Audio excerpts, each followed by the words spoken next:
स्वागत है आपकी क्लासेस के इस ऑनलाइन कक्षा की तैयारी उसी क्रम में आज एक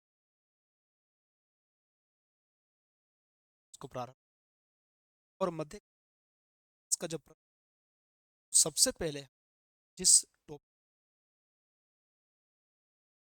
को अरब आक्रमण से इस टॉपिक की शुरुआत तो कक्षा को प्रारंभ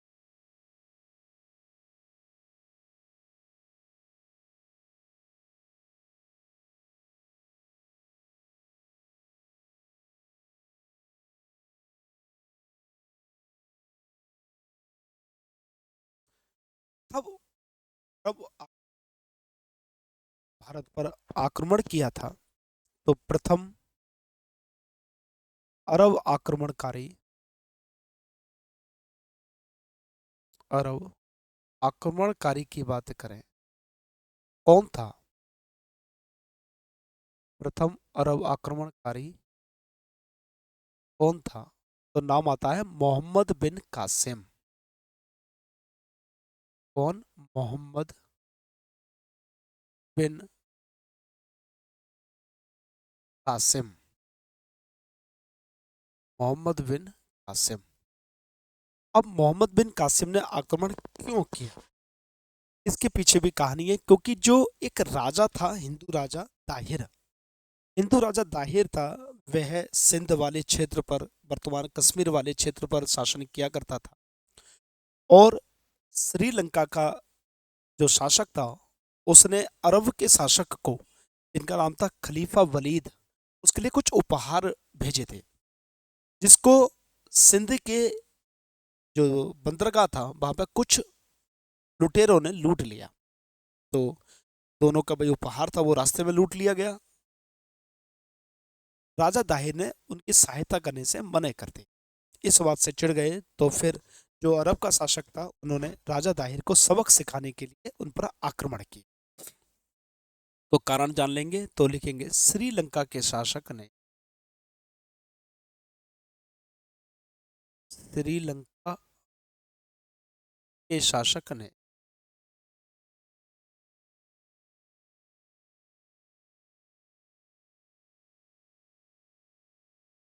खलीफा वलीद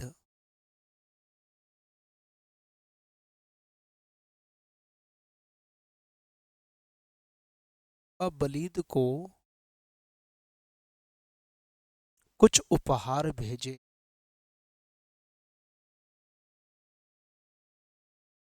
कुछ उपहार भेजे जिन्हें देवल नामक बल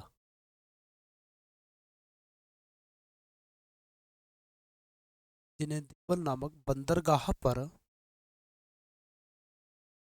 सिंध प्रांत में देवल नामक बंदरगाह पर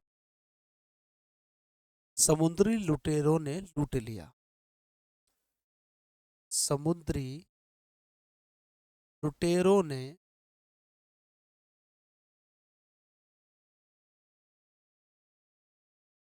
समुद्र लूट से किसने लूट लिया? समुद्री लुटेरों ने लूट। अब जो सिंध का शासक था, सिंध के शासक सिंध के शासक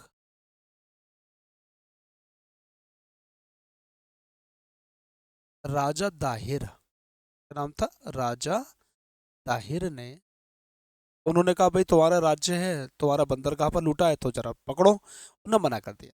राजा दाहिर ने सहायता करने से मना कर दिया। सहायता करने से मना कर दिया।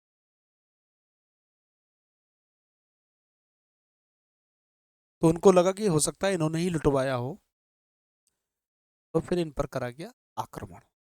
हाँ, कर दिया। तो 712 एडी में, 712 एडी, मोहम्मद बिन कासिम ने सिंध पर विजय प्राप्त कर ली। मोहम्मद बिन कासिम ने, अब लंबी कहानी है, कभी इस पर चर्चा करेंगे। मोहम्मद बिन कासिम ने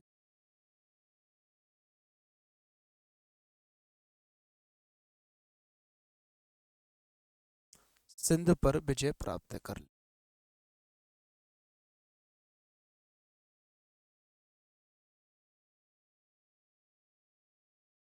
विजय प्राप्त कर ली।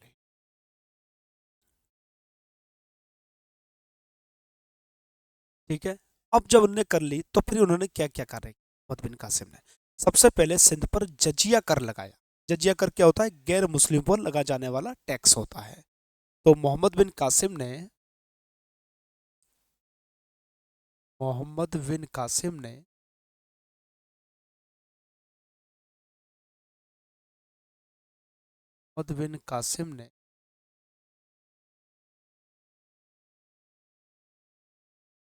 पहली बार, इससे पहले तो कोई आक्रमणकारी आया नहीं था, तो सिंध पर पहली बार सिंध पर जजिया कर लगाया। पहली बार सिंध पर जजिया कर लगाया। पहली बार क्या सिंध पर क्या करा? जजिया कर लगाया। ठीक है। इसके अलावा उसने मकतब की स्थापना की। सिंध में मकतब, मकतब क्या होता है? प्राइमरी एजुकेशन के लिए जो प्राथमिक स्कूल होते हैं उनको मकतब कहा जाता है, क्योंकि इस्लाम में उसको मकतब कहा जाता है। तो मोहम्मद बिन कासिम ने, ये प्रश्न आ चुका है एक बार शिक्षक भर्ती परीक्षा में, ये प्रश्न आया हुआ था, मकतब क्या है? मकतब प्राथमिक एजुकेशन है। मोहम्मद बिन कासिम ने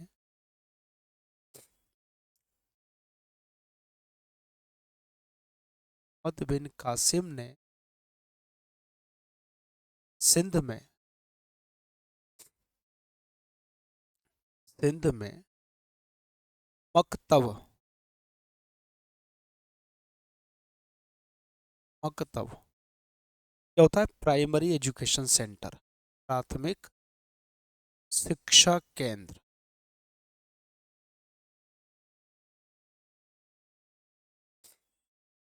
प्राथमिक शिक्षा केंद्र स्थापित किए।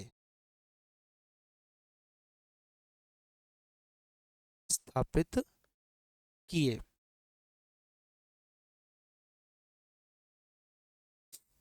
स्थापित किए।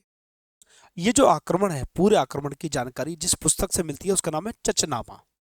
किसने लिखा है इसकी जानकारी नहीं मिलती है, लेकिन जो चच थे, राजा चच, वो दाहिर के पिता थे। तो इस आक्रमण की संपूर्ण जानकारी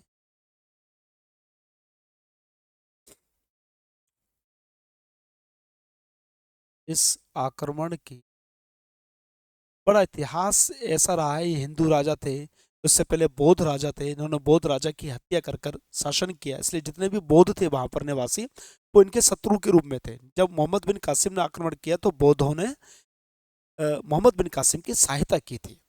इस आक्रमण की जानकारी चचनामा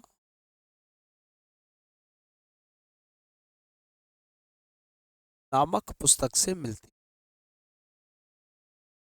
नामक पुस्तक से मिलती लिखा किसने उसकी जानकारी नहीं मिलती कि इस पुस्तक को लिखा किसने। नामक पुस्तक से मिलती है। चच कौन थे? चच राजा दाहिर के पिता थे।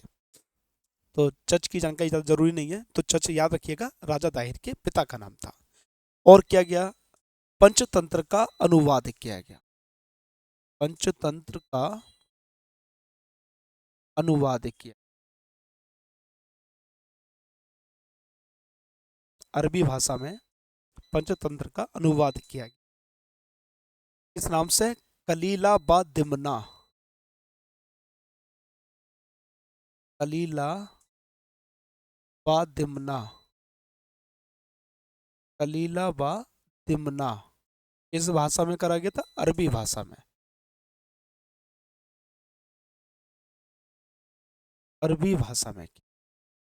और ब्रह्मगुप्त की पुस्तक का भी अनुवाद किया गया अरबी भाषा में। ब्रहस्फुट सिद्धांत है उनकी, ब्रह्मस्फुट सिद्धांत, उसका अल हिंद बल हिंद नाम से किया गया। पंचतंत्र ब्रह्मगुप्त की ब्रह्मगुप्त की पुस्तक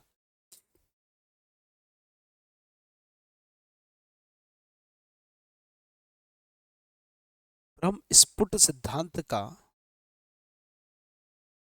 ब्रह्म स्फुट सिद्धांत का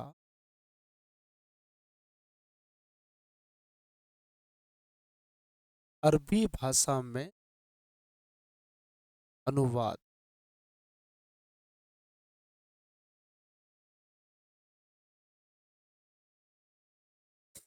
अरबी भाषा में अनुवाद किया अल हिंद बल हिंद के नाम से। अल हिंद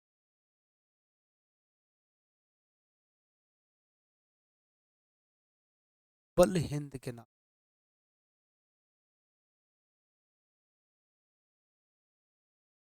ठीक है। अब अरबों ने क्या प्राप्त किया? अरबों ने भारत से दशमलव प्रणाली ग्रहण की। अरबों ने भारतीय दशमलव प्रणाली ग्रहण की।